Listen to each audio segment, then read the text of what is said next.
Hello. நல்லா இருக்கேன். நீ நல்லா இருக்கியா? ம்.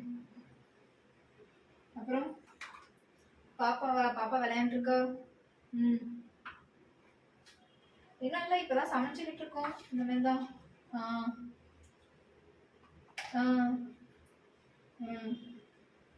ஒரு நிமிஷம், நீ நான் கூப்பிடுறேன். ஒரே நிமிஷம் இரு. சரி.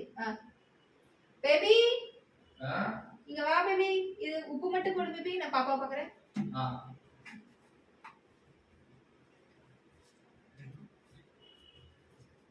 என்ன பண்ணணும்? உப்பு.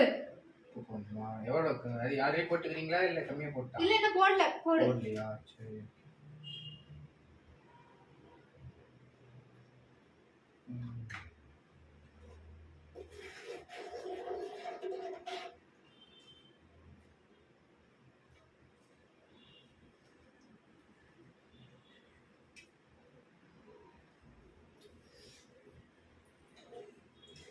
போன பேசிக்கிட்ட ஆல்ரெடி உப்பு போட்டுட்டு என்னைய வந்து உப்பு போட சொல்லி இப்ப என்னைய நான் திட்டணும். இப்ப நான் திட்டு வாங்கணும். சந்தோஷமா? திட்டு.